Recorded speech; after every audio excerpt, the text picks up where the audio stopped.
It's hard to breathe, but that's alright. Hush.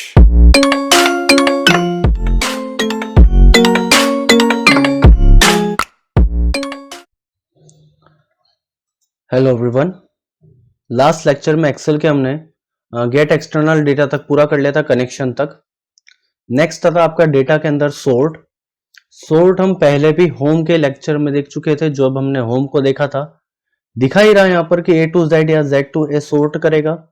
इसी में आप चाहें तो कस्टम सोर्ट भी करवा सकते थे, कि कस्टम सोर्ट में हमें कुछ नहीं करना था। सोर्ट पर क्लिक करके यहाँ पर पहले रेंज बता देंगे उसे, ये वाली रेंज ले ली सोर्ट। अब वो पूछ रहा है आपसे एक्सपेंड द सिलेक्शन और continue with current selection. Expand the selection means यहाँ पर जो टेबल दिख रही है मैंने केवल इतना सिलेक्ट करा है, तो केवल यही सोर्ट होगा, यही चेंज होगा। एक्सपेंड द सिलेक्शन से क्या होगा कि वो पूरी टेबल को एंड तक सिलेक्ट कर लेगा, मतलब आपके सिलेक्शन को बड़ा कर देगा। कंटिन्यू विद करंट सिलेक्शन मतलब आपने जो सिलेक्शन करा आप उससे खुश है और आप पूरी टेबल को सिलेक्ट या चेंज नहीं करवाना चाहते। तो मैं अभी कंटिन्यू करूंगा और सोर्ट करूंगा, तो यहां पर आपसे पुराने वाला ऑप्शन ही खोल देगा जिसमें मैं कस्टम लिस्ट में गया था। A to Z और Z to A, तो हमें अंदाजा हो जाता है कि अल्फाबेटिकली A to Z या फिर reverse alphabetically Z to A arrange करता है। बट कस्टम लिस्ट में क्या करेगा, तो यहां पर हमने एक पुरानी लिस्ट बनाई थी, उसे हम कर देंगे ओके, और फिर यहां पर भी ओके, जिससे हमारी टेबल उस लिस्ट के हिसाब से अरेंज हो जाएगी जो हमने होम के लेक्चर में बनाई थी। ये हमने करा था लास्ट टाइम। सोर्ट पूरा वही है। नेक्स्ट था फिल्टर। फिल्टर भी हमने एक बार देखा था क्या करता है, तो जो एक फिल्टर का बटन ऑन कर देता है जिससे आप किसी भी डेटा को हाइड अनहाइड करवा सकते हैं, या फिर सोर्टिंग यहां से भी करवाई जा सकती है।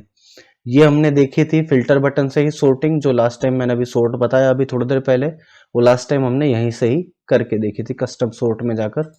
सेम ऑप्शन खोले थे इसने तब भी। तो नेक्स्ट आता आपका एडवांस फिल्टर। ये बहुत काम की चीज है।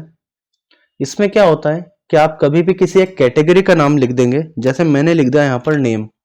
इस नेम में मुझे ढूंढना है किसी पर्टिकुलर डेटा को, जैसे मैंने लिख दिया A। इतना आपको ध्यान रखना है कि आप जो भी कैटेगरी में ढूंढेंगे उसकी कैटेगरी का नाम, और जो भी डेटा ढूंढेंगे वो डेटा का नाम, वो दोनों बराबर स्पेस जो भी आपने ऊपर दे रखा है यहाँ पर, उसी स्पेस में यहाँ पर भी आने चाहिए। और अगर यहाँ कैपिटल है या स्मॉल है तो यहाँ भी वही कैपिटल स्मॉल का ध्यान रखना पड़ेगा। हमारा एडवांस फिल्टर केस सेंसिटिव होता है, वो जब इस नेम में जाकर ए को मैच कराएगा तो यहाँ पर भी उसे सेम टू सेम डेटा ही चाहिए। तो हमने नेम लिख लिया और ए लिख लिया। अब हम जाएंगे एडवांस फिल्टर में। सबसे पहले वो हमसे पूछेगा कि आप ये जो नेम के अंदर ए को ढूंढना चाहते हैं, फिल्टर करना चाहते हैं, ये आप कौन से लिस्ट में करेंगे। तो लिस्ट उसने बाय डिफॉल्ट सिलेक्ट तो कर ली है, आप चाहें तो इसमें कम ज्यादा भी करवा सकते हैं, वो आपके ऊपर डिपेंड करता है। नेक्स्ट आता क्राइटेरिया।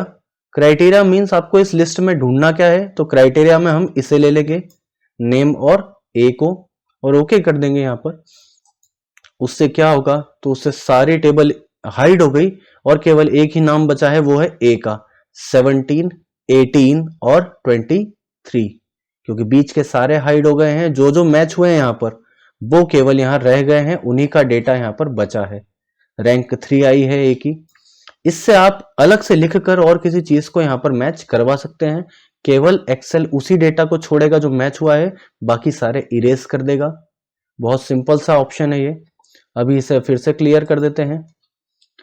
नेक्स्ट आता है फिर से उसी में एडवांस फिल्टर में आपका यहां पर आता है कॉपी टू अनदर लोकेशन। इसमें क्या होगा, लिस्ट रेंज आप सिलेक्ट करेंगे इस बार फिर से, और लिस्ट में उतनी ही ले रहा हूं जितनी लास्ट टाइम मैंने ली थी, और क्राइटेरिया भी हमारा पुराना वाला ही रहेगा। इसमें एक नया ऑप्शन खुल गया है कॉपी टू।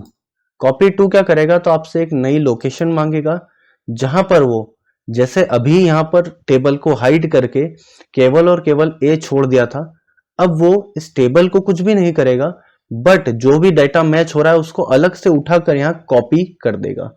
करते हैं ओके, तो आप देखेंगे कि वो पुरानी वाली टेबल तो अभी भी वैसी ही है, बट जो जो डेटा मैच हुआ है वो अलग से उठ के हमारी बताई हुई जगह पर आ चुका है।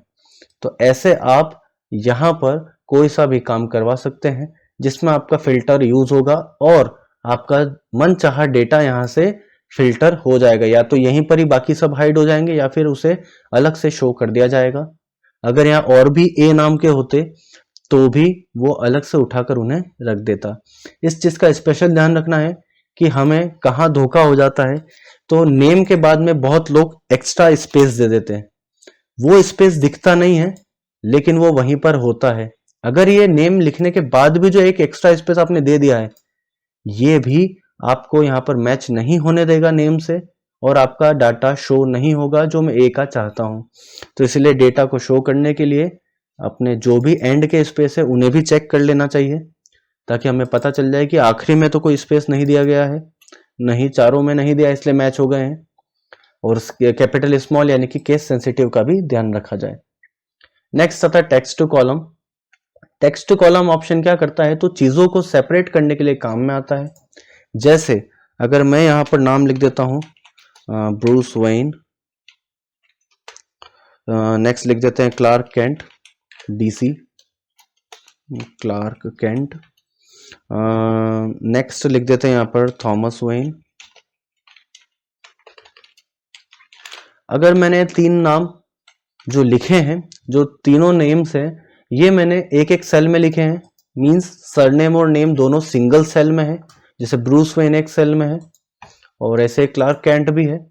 अगर मुझे इन्हें अलग करवाना है तो मैं क्या करूंगा, मान लीजिए आपके साथ मिस्टेक हो जाती है, आपको सरनेम एक में लिखना था और सॉरी नाम एक में लिखना था और सरनेम अलग सेल में लिखना था, बट आपने अगर साथ में लिख दिए हैं तो तीनों को सिलेक्ट करेंगे, फिर जाएंगे टेक्स्ट कॉलम में। यहां पर 2 ऑप्शन मिलते हैं आपको, डिलिमिटेड और फिक्स्ड विथ। पहले हम डिलिमिटेड कर लेते हैं। डिलिमिटेड क्या करता है, तो इसमें हम नेक्स्ट करेंगे तो कंप्यूटर आपसे पूछेगा कि आप अपने डेटा को कहां से सेपरेट करना चाहते हैं। यहां पर पहला ऑप्शन है टैब, तो अगर आपने कहीं टैब प्रेस करा है तो आप वहां से उसे अलग कर सकते हैं। कहीं से सेमीकोलन प्रेस करा है तो हम सेमीकोलन के द्वारा भी उसे अलग करवा सकते हैं। सेमीकोलन क्या होता है, तो ज्यादातर लोगों ने देखा होगा जो एक डॉट और उसके नीचे एक कॉमा लगा रहता है, तो उस सिंबल को हम क्या कहते हैं, सेमीकोलन। अगर आपने वो दे रखा है अपने डेटा के अंदर तो आप वहां से भी उसे अलग करवा सकते हैं, कॉमा से अलग करवा सकते हैं, सेपरेट करवा सकते हैं। मेरे इसमें अभी चेक लगा हुआ है स्पेस पर, तो आप स्पेस से अलग करवाना चाहते हैं तो वहां पर राइट लगा देंगे। अदर में आप अपने हिसाब से कोई सिंबल देना चाहते हैं, मान लीजिए मुझे ए से अलग करवाना है तो मैं अदर में यहाँ पर ए दे दूंगा, या फिर मुझे किसी और डैश से अलग करवाना है तो यहाँ पर अदर में मैं डैश लिख दूंगा, तो वो डैश से अलग कर देगा, हमारे डेटा को सेपरेट कर देगा। अभी मेरे पास अदर नहीं है, अभी मेरे पास स्पेस है क्योंकि मैं स्पेस से अलग करवाना चाह रहा हूं। तो आप देखेंगे एक लाइन आ चुकी है जो स्पेस से उसे अलग कर रही है। नेक्स्ट में जाएंगे, वहां पर आपसे वो लोकेशन पूछेगा कि मैं कहां पर रखूं, तो लोकेशन में आप दे देना जो भी आपको लगे नीचे कोई सी भी सेल, और पूछ रहा है किस फॉर्मेट में लेकर आना है। तो जनरल और टेक्स्ट तो नॉर्मल होता है, वैसे इतना डिफरेंस नहीं आता इनके अंदर कि टेक्स्ट फॉर्मेट में लेकर आना। डेट वाइज आप ला सकते हैं, अगर आपके पास डेट है तो आप उन्हें डेट के फॉर्म में, MDY के फॉर्म में यहां पर लेकर आ सकते हैं। डू नॉट इंपोर्ट कॉलम, तो वो लेकर ही नहीं आएगा, बट हम लाना चाहते हैं इसलिए इस ऑप्शन को नहीं लेंगे। और अब करेंगे फिनिश, तो आप देखेंगे ब्रूस अलग आ चुका है और वेन अलग, क्लार्क कैंट, फॉर्मूला बार में हमें अंतर दिख रहा है, थॉमस वेन। यहां पर वो दोनों एक ही में थे लेकिन यहां पर अब वो अलग अलग हो चुके हैं। इसी में अगला आता है टेक्स्ट टू कॉलम में ही फिक्स्ड विथ। ये क्या करता है, तो नेक्स्ट में जाएंगे, यहां पर आप अपने हिसाब से कोई एक लाइन ड्रॉ कर सकते हैं जहां पर आपको इनको सेपरेट करवाना है। मान लीजिए मैंने W के बाद में रखा तो मैं W के बाद में जाकर एक लाइन ड्रॉ कर लूंगा। जहां पर इंस्ट्रक्शन दे रखे हैं कि किसी लाइन को डिलीट करने के लिए उस पर डबल क्लिक करें, लाने के लिए सिंगल क्लिक करना है, और मूव करने के लिए उसे पकड़ के इसे होल्ड करके, जो भी हमारा माउस का लेफ्ट क्लिक है उससे होल्ड करके इसे आप मूव कर सकते हैं। तो आप चाहें तो इसे इधर से इधर लेकर आ सकते हैं। मैं W के बाद में इसे सेपरेट करवा रहा हूं, वेन में जो W है यहाँ पर ब्रूस वेन में, तो यहां पर मैं इससे चेंज करवाना चाह रहा हूं तो नेक्स्ट करूंगा। मैंने वहां पर अपनी लाइन को रखा है, फिर नेक्स्ट करा है। बाकी का ऑप्शन सेम है, फिर से आपसे लोकेशन मांगी जाएगी, एक नई लोकेशन देकर फिनिश करता हूं। आप देखेंगे W तक तो आया है ए से वो अलग हो गया है, क्योंकि मैंने W के बाद ही अपनी लाइन को रखा था। उसके नीचे जो जो डेटा आता गया लाइन के अंतर्गत वो सभी अपने आप अलग हो चुके हैं। तो ये रहा हमारा टेक्स्ट टू कॉलम। नेक्स्ट आता है इसमें रिमूव डुप्लीकेट्स, नाम से लग रहा है डुप्लीकेट को हटाएगा। तो अगर मैं यहाँ पर कोई डेटा लिख देता हूं, मान लीजिए कुछ भी नंबर का डेटा हो गया, और यहाँ पर अब मैं पर्पसली एक दो डेटा रिपीट करता हूँ, जैसे 87 कर दिया, फिर उसके बाद 18 कर दिया, और उसके बाद फिर मैंने 25 कर दिया। तो 3 डेटा मैंने पर्पसली यहाँ पर डुप्लीकेट रखे हैं। अब इसे हम सिलेक्ट करेंगे और 3 डेटा हमारे पास डुप्लीकेट है, बाकी सभी यूनिक वैल्यूज हैं, सभी अलग अलग वैल्यूज हैं। तो अब रिमूव डुप्लीकेट पर जाएंगे और कॉलम H रखकर ओके करेंगे। तो यहां पर वो बता देगा 4 duplicate values remove, 5 unique values remain. 4 थी एक्चुअली में, एक कोई सी शायद रह गई थी। 49 भी डबल बार आ चुका था, वो मैंने नहीं देखा था, सॉरी। तो यहाँ पर 4 वैल्यू उसने डुप्लीकेट रिमूव कर दी है और 5 जो है उसने यूनिक वैल्यूज रख दी है आपकी, जो बच गई है आपकी। तो ये हो गया आपका रिमूव डुप्लीकेट्स। तो इस लेक्चर में हम इतना पढ़ेंगे। नेक्स्ट लेक्चर में हम डेटा वैलिडेशन देखेंगे।